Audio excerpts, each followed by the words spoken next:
The sky above New York turned purple at exactly 3:17 p.m. on a Tuesday. People stopped walking, cars halted, and everyone looked up. A massive ship had appeared in the sky. It wasn't just big, it was enormous. The vessel stretched nearly 10 miles from end to end, blocking the sun and casting the city into an early twilight. Similar reports came in from Beijing, London, Moscow, and every major city across the globe. The ships had arrived without warning. No radar had detected their approach. They simply appeared, as if stepping through an invisible door. In the White House Situation Room, President Ellen Harris stared at the screens showing feeds from around the world. Her face remained calm, but her knuckles turned white as she gripped the edge of the table. "Get me Admiral Mitchell," she said. Sandra Mitchell was already on her way. The fleet admiral had been reviewing defense protocols when the first reports came in. She was a tall woman with steel-gray hair who had risen through the ranks with a reputation for calm thinking in impossible situations. This qualified as impossible. "Madam President," Mitchell said as she entered the room, "we're tracking 17 vessels in Earth orbit. They're positioning themselves above major population centers. Our weapons systems are tracking them." But what?" the president asked. "But given their size and the way they appeared, I doubt our current arsenal would do much damage." Before the president could respond, every screen, phone, and communication device on Earth activated simultaneously. The same face appeared on all of them, a being with blue-gray skin, large black eyes, and no visible nose or ears. "People of Earth," the being said in perfect English, "I am High Arbiter Zix Von of the Galactic Council. Your planet has been under observation for some time. The Council has determined that humanity represents a containment risk due to your rapid technological advancement coupled with your aggressive tendencies." The message continued, explaining that Earth had 30 days to dismantle its space fleet and weapons systems. Compliance would result in Earth being placed under protective supervision. Non-compliance would result in pacification. The transmission ended as abruptly as it began, leaving billions of humans staring at blank screens. In a secure underground facility beneath the Rocky Mountains, Ambassador Ethan Gray watched the replay of the message for the third time. Gray had been Earth's representative during the Proxima Centauri incident 5 years ago, the first official contact between humans and an alien species. That encounter had gone poorly, though the public knew little about what actually happened. Gray ran his hand through his thinning brown hair. "They're bluffing," he said to the room of military and intelligence officials. "The Council doesn't have the resources for a full-scale pacification. Not if their internal politics are still as divided as they were 5 years ago." "How can you be sure?" asked Lisa Daniels, Director of Earth Intelligence. She was new to her position, but had quickly developed a reputation for asking the right questions. "Because if they could simply take what they wanted, they wouldn't bother with an ultimatum," Gray replied. "They want us to surrender without a fight, because a fight would cost them too much." Admiral Mitchell nodded slowly. "Then we need to make it clear just how expensive that fight would be." Over the next 48 hours, Earth's response took shape. Publicly, Ambassador Gray was appointed to lead a diplomatic mission to meet with Council representatives. He assembled a team of linguists, scientists, and military strategists, all presenting a face of cautious cooperation. Away from public view, Admiral Mitchell activated protocols that had been in place since the Proxima Centauri incident. Military satellites quietly changed orbit, submarines moved to new positions, personnel at hidden bases around the solar system went to high alert. In his modest apartment, Dr. Nathan Powell, Earth's leading xenobiologist, received a classified file from Director Daniels. The file contained everything Earth knew about the various species making up the Galactic Council. Powell's job was to find weaknesses, biological, psychological, or cultural, that could be exploited. As night fell across America, lights burned late in military installations and government offices. The Galactic Council had delivered their final warning. And now, in whispered conversations and encrypted messages, humanity was preparing its response. A response that would be delivered not with shouting and threats, but with the cold calculation of a species that had spent its entire existence preparing for threats to its survival. 1 week after the ships appeared, the Galactic Council delegates arrived at the United Nations building in New York. They came in a small shuttle that landed smoothly on the lawn outside. Guards stood at attention, their faces showing no emotion despite the strange beings that walked past them. Ambassador Ethan Gray waited in the main hall. He wore his best suit and stood tall, though he felt his heart beating fast. This meeting would set the tone for everything that followed. 5 aliens entered the room. Each looked completely different from the others. The leader was High Arbiter Zix Von, the blue-gray being who had delivered the message to Earth. Behind him came a creature that seemed made of living stone, another that floated like mist in a clear container, one that resembled a giant insect, and finally, a being that looked almost human except for its silver skin and 6 fingers on each hand. "Ambassador Gray," said Zix Von, "we appreciate your prompt response to our communication." "The people of Earth take your visit very seriously," Gray replied, careful to keep his voice steady. "Though we are confused by your talk of threats, Earth has never acted against the Galactic Council." The stone creature made a sound like rocks grinding together. "Your species has not yet acted because you have not yet had the opportunity. We have studied your history. You solve problems with violence." Gray smiled slightly. "And yet here we are, talking. If we only solved problems with violence, wouldn't we have attacked your ships?"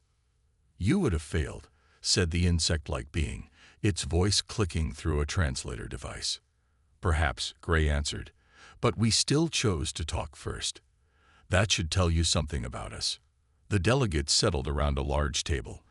They placed a device in the center that projected images into the air. The images showed planets and star systems Gray didn't recognize. These were civilizations that, like yours, developed quickly and aggressively, explained Zix Von. The Mantoti created weapons that could destroy suns. The Trikali built machines that could think for themselves. The Dura tried to claim territories already belonging to council members. The silver-skinned being pointed to the final image, a dead, gray world. This was their home. This is what happened when they refused council guidance. Gray studied the images carefully. "And what exactly is this guidance you're offering?" "Dismantle your weapons. Limit your space travel to this solar system. Accept council observers in your governments. In return, we will protect Earth and share certain approved technologies," said Zix Von. "That sounds more like surrender than guidance," Gray noted. While the meeting continued in New York, Dr. Nathan Powell worked in his lab beneath the Rocky Mountains. He had been studying the council records nonstop since they arrived. Now he saw something important. He called Director Lisa Daniels immediately. "They don't understand us," Powell said when Daniels answered. "Not really. Look at these prediction models they're using. They expected us to either attack immediately or surrender completely. Our actual response has confused them." Daniels leaned closer to her screen. "Can we use that?" "I think so," Powell replied. "Their psych profiles show they think in patterns. Very logical, very ordered. Human unpredictability might be our greatest advantage." Daniels nodded. "Keep working on this. I'll inform Admiral Mitchell and the President." Back in New York, the meeting was ending. The council delegates stood to leave. "You have 23 days remaining," Zix Von reminded Gray. "We expect your answer before then." "You'll have it," Gray promised. After the aliens left, Gray met with his team. "They're serious," he told them. "But they're also worried. I could see it in how they presented their case." "What do we do now?" asked one of his advisors. "We buy time," Gray said, "and we prepare for every possible outcome." That night, while most of Earth slept, military bases around the world quietly went on high alert. In secret facilities on the Moon and Mars, human scientists and soldiers prepared for what might come. Messages went out to Earth's hidden fleet near Jupiter. On the surface, Earth appeared to be considering the Council's demands. News programs debated the pros and cons of compliance. Political leaders made careful statements about considering all options.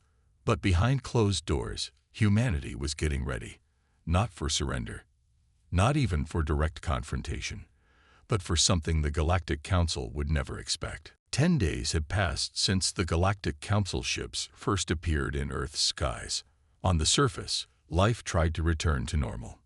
People went to work. Children attended school. But everyone kept looking up at the massive ships hanging in the sky.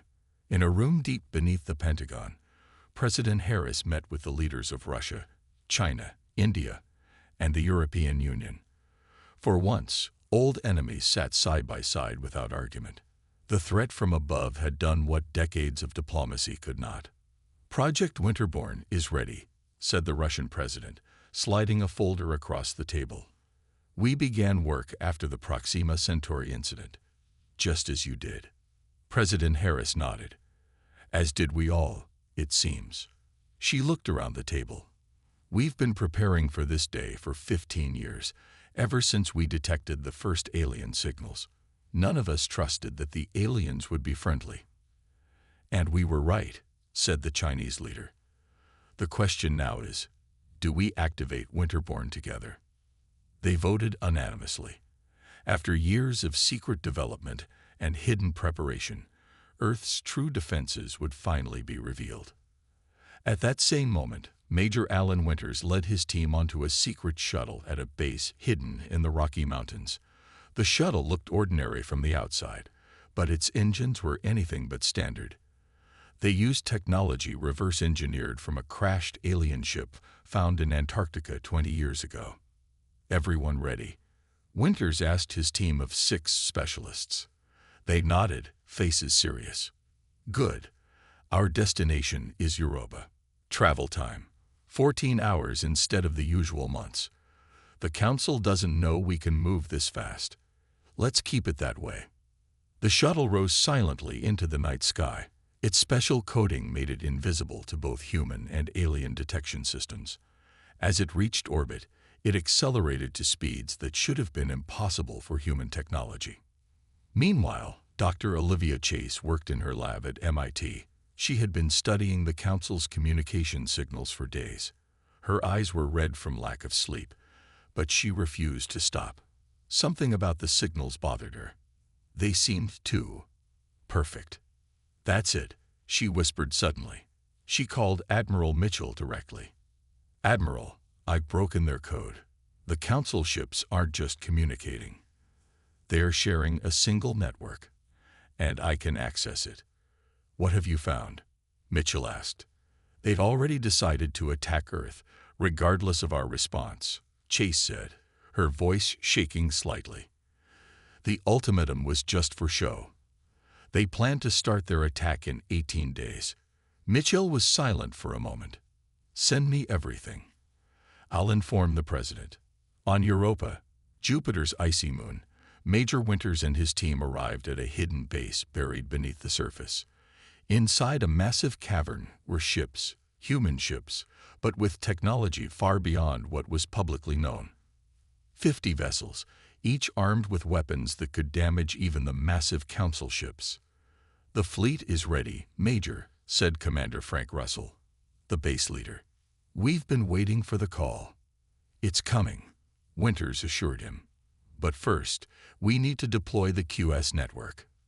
The Quantum Stealth Network was humanity's greatest secret, a system that could hide an entire fleet from the Council's sensors. They began launching the small satellites that would create a web of quantum distortion around Jupiter and its moons. Back on Earth, Ambassador Gray continued meeting with the Council delegates. He deliberately created the impression that Earth's nations were divided on how to respond. "Some of our leaders wish to comply," he told Zixvan. "Others refuse. We need more time to reach consensus." The High Arbiter seemed pleased by this news of human disagreement. "Division makes you weak. The Council speaks with one voice." "Perhaps," Gray said, Or perhaps having different perspectives makes us stronger in ways you don't understand. As Gray spoke, Dr. Powell completed his analysis of the council races. He identified key weaknesses in their biology and psychology. Director Daniels began using this information to create specific countermeasures for each species.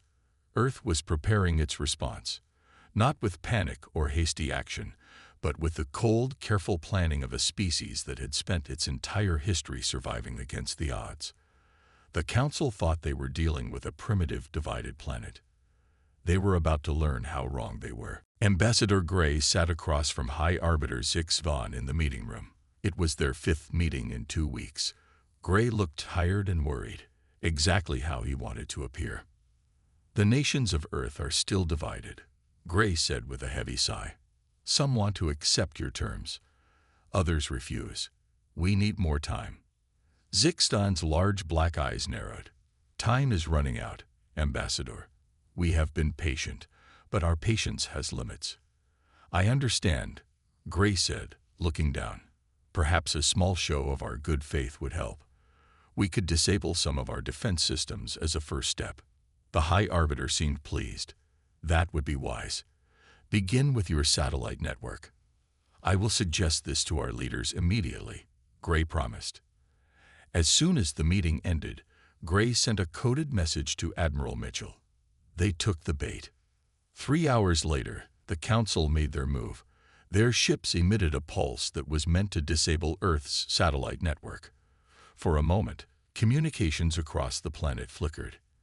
In the Council's command ship, the aliens celebrated what they thought was a successful demonstration of power. The celebration didn't last long. Earth's satellite network came back online almost immediately. The Council tried again, with a stronger pulse. Nothing happened. Impossible, said the stone-like alien. Their technology should not be able to resist our disruption field. On the stealth ship Northern Star, Captain Ryan Carter watched the Council's confusion with satisfaction. His ship hovered just 20 miles from the main Council vessel, completely undetected. Deploy the quantum observation blockers, he ordered his crew. Small devices left the Northern Star, moving into position around the solar system. These devices created areas where the Council's sensors couldn't reach. It was like making artificial blind spots in their vision. Meanwhile, on Earth, something unexpected happened. Kelly Barnes was a civilian engineer working on a routine maintenance job at a power plant in Ohio. While fixing some equipment, she noticed strange patterns in the energy readings whenever the Council ships used their shields. Barnes didn't know she was seeing something important. She just thought it was interesting, so she mentioned it to her brother, who worked at NASA. Her brother recognized what it meant and sent the information up the chain of command. Within hours, Barnes was brought to a secure facility to meet with military scientists. Her simple observation provided the key to disrupting the Council's shield technology. Back in space, the Council was growing frustrated.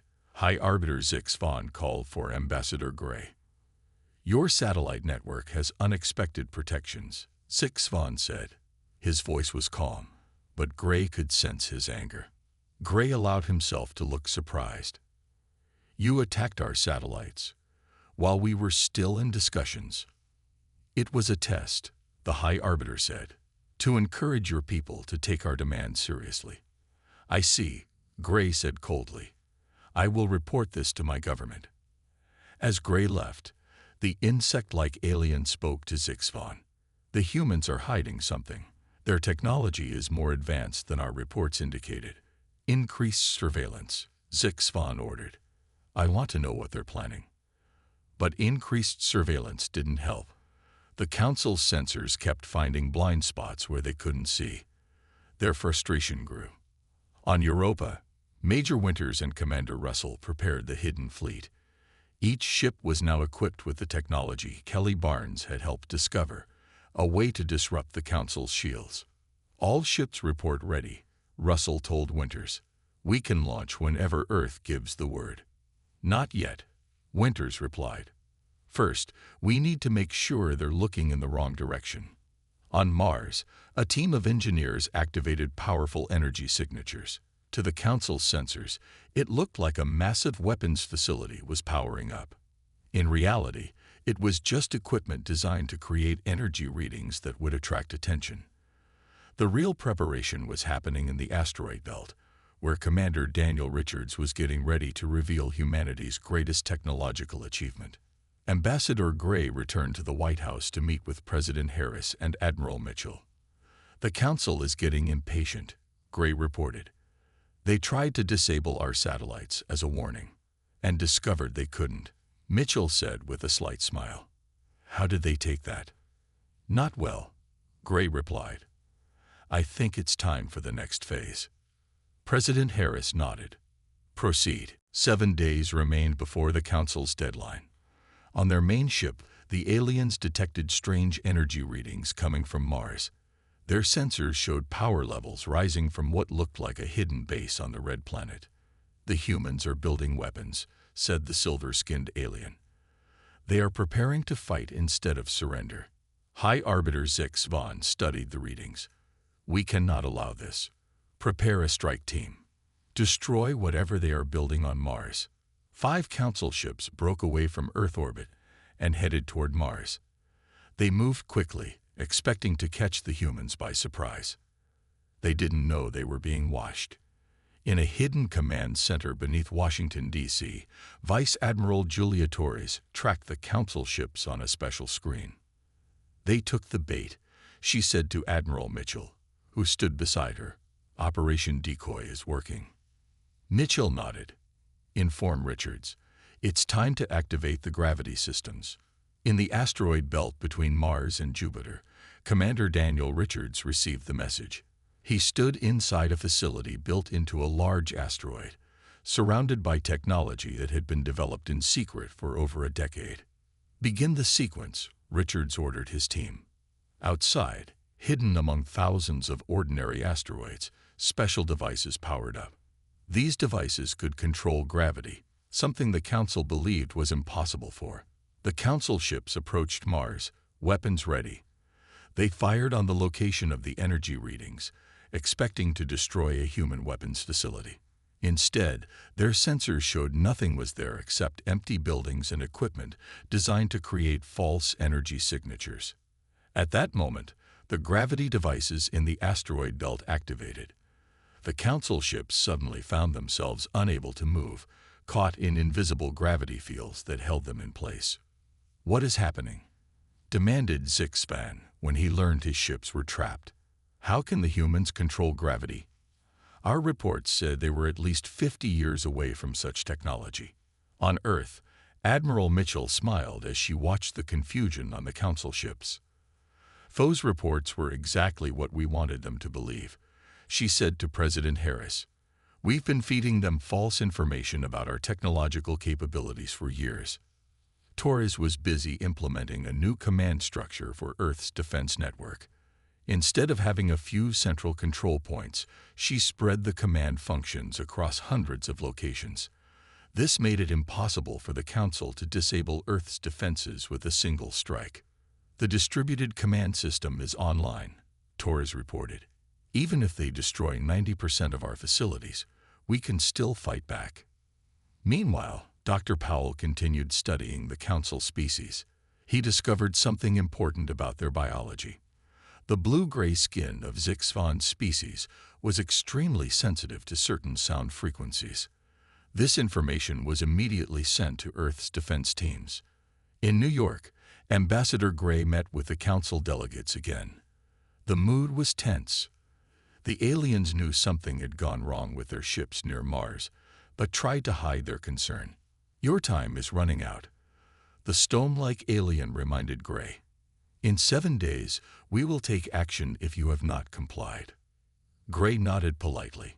"We are still discussing your demands, but I must ask, why did your ships attack Mars?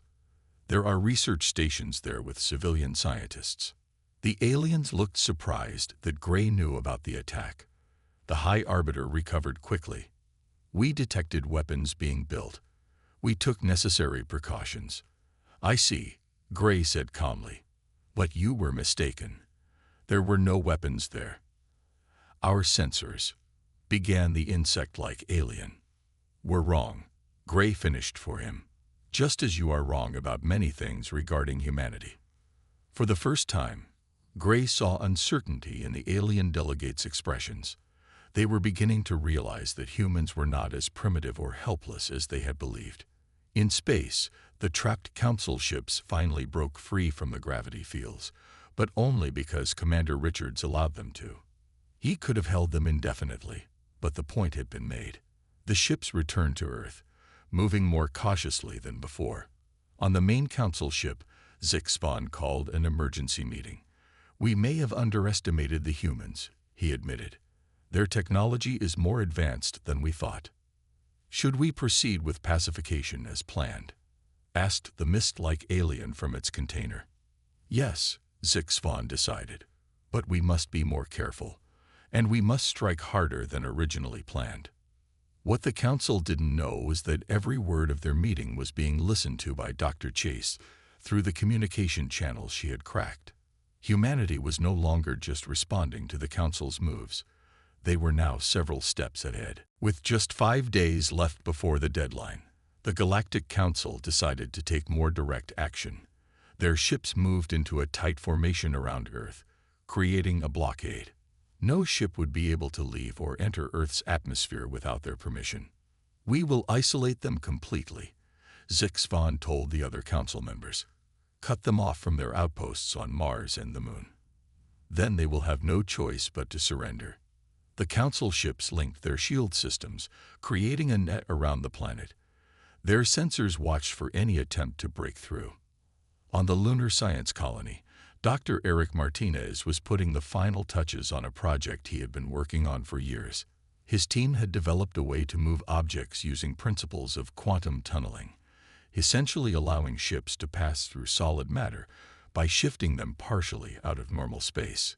"It's ready," Martinez told his assistant. "Inform Earth Command that the phase drive is operational." Admiral Mitchell received the news with satisfaction.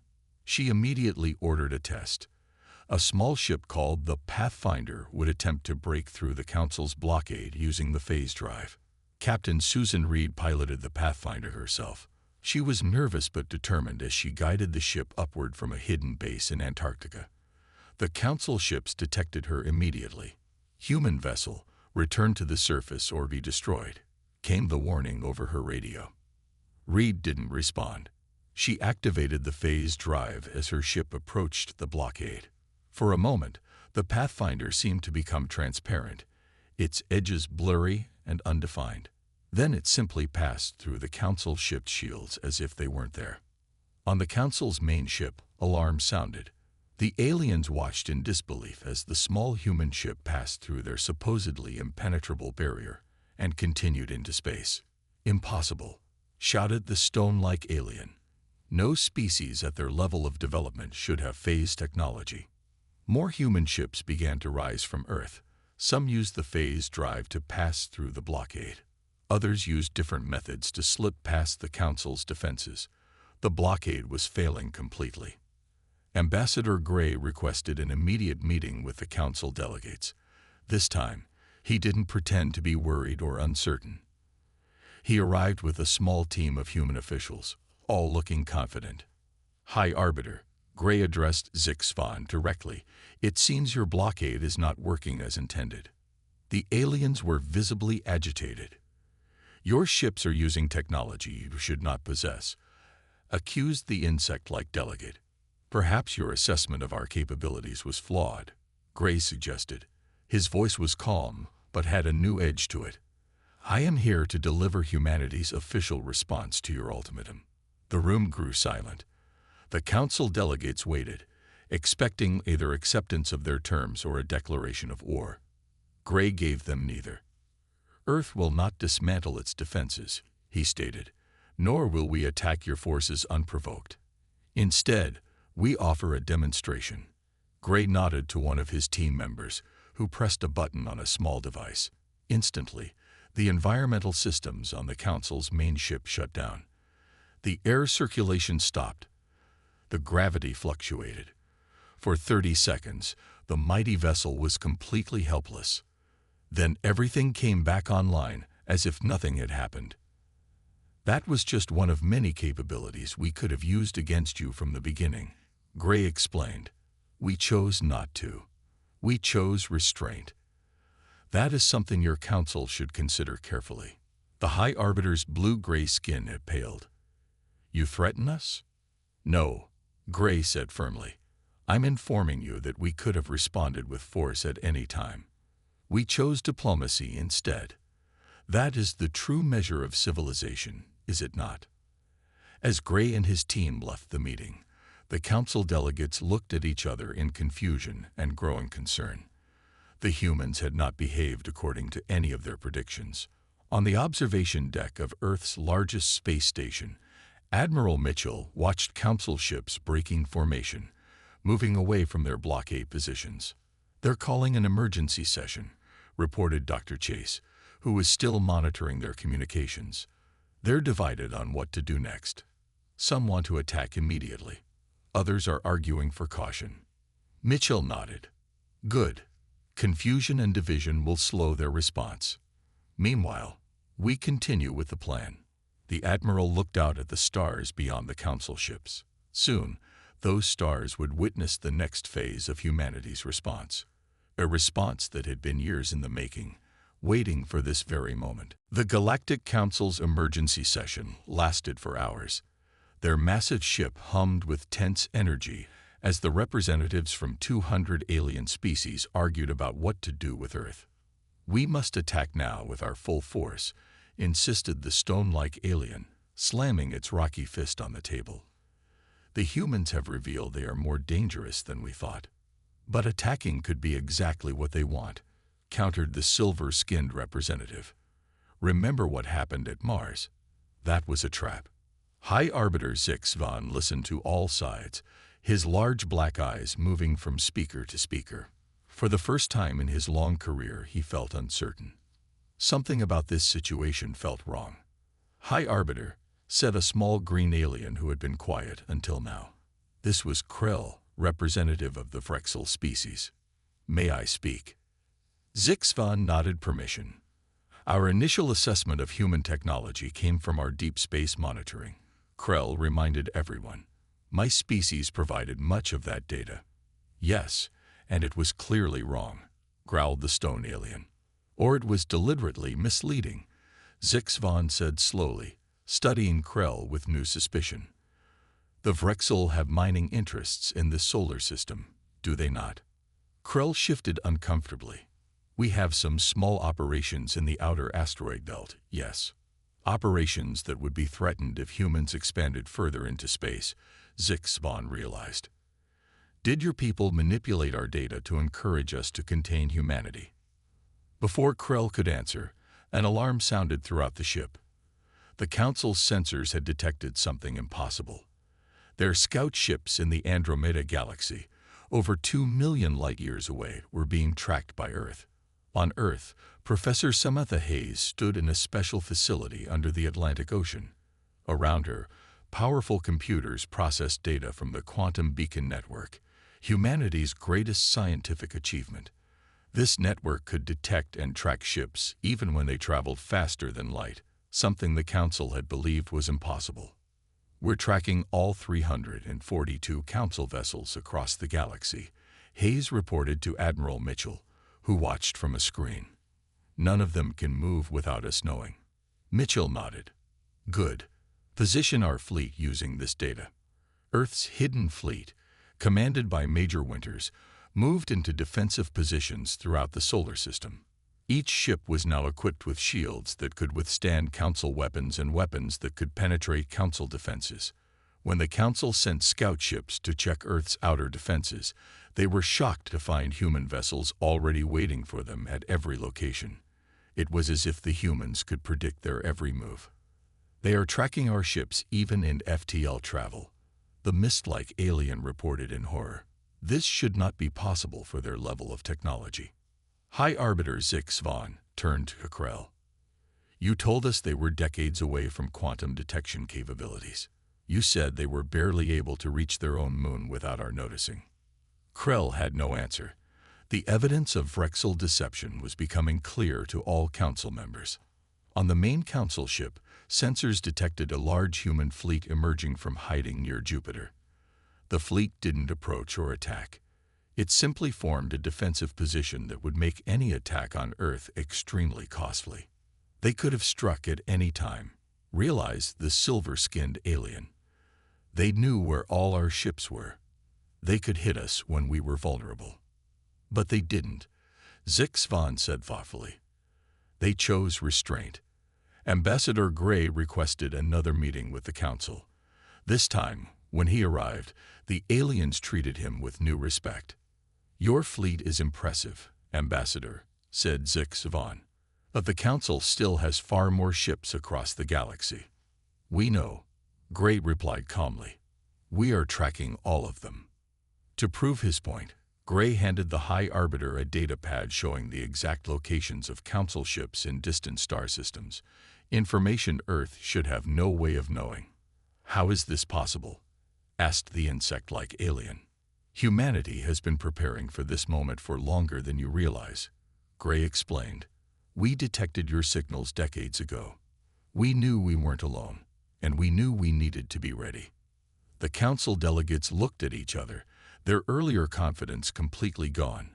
They had come to Earth expecting to find a primitive species that would bow to superior technology.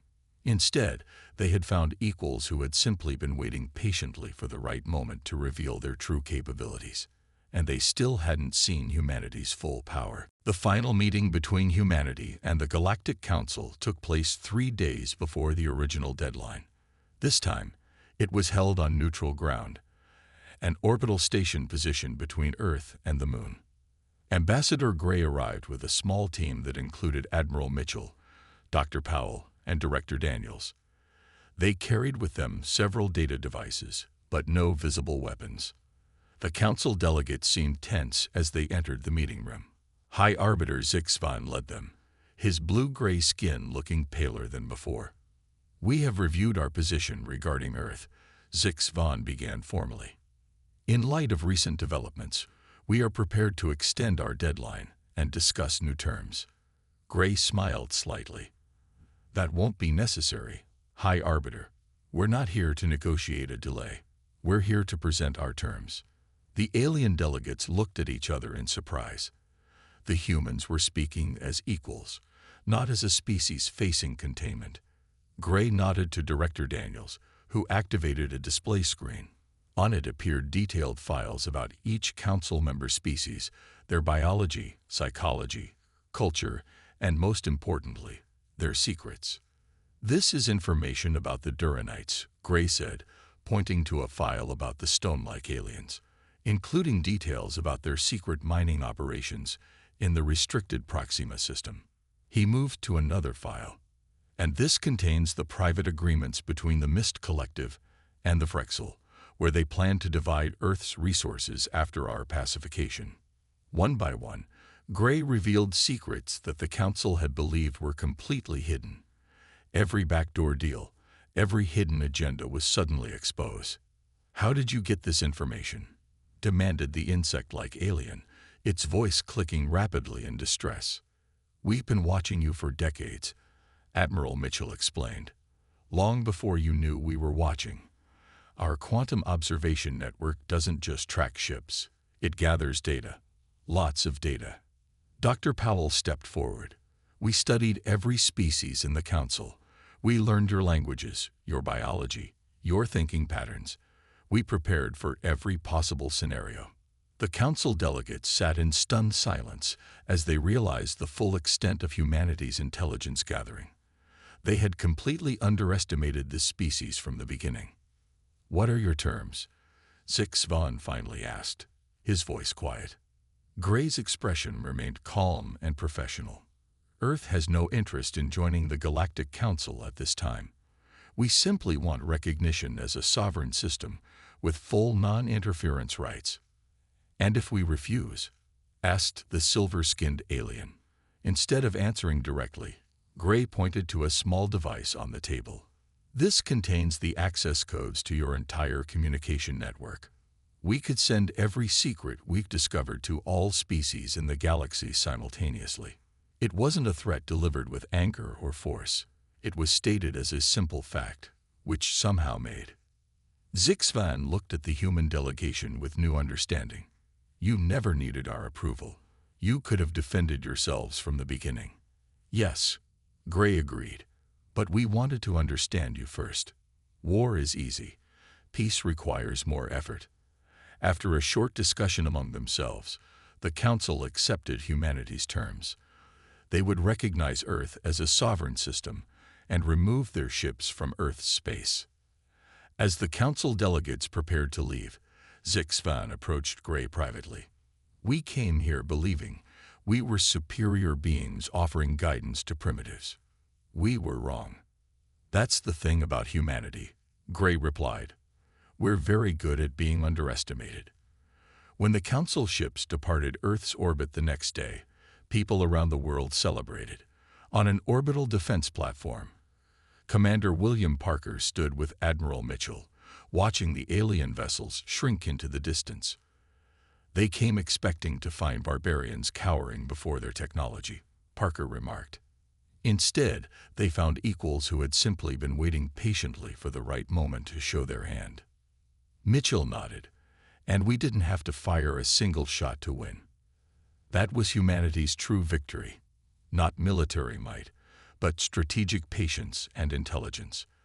Earth had earned its place among the stars not through conquest or surrender, but by demonstrating that underestimating humans was the last mistake any species should make. As news spread throughout Earth about what had happened, people looked up at the night sky with new feelings. The stars were no longer just distant lights. They were places where humanity would one day travel, not as conquerors or as servants, but as equals in a much larger community. Earth had passed its first great test among the stars, and it had done so not with fury and fire, but with the cold, calculated response of a species that had always been preparing for this moment.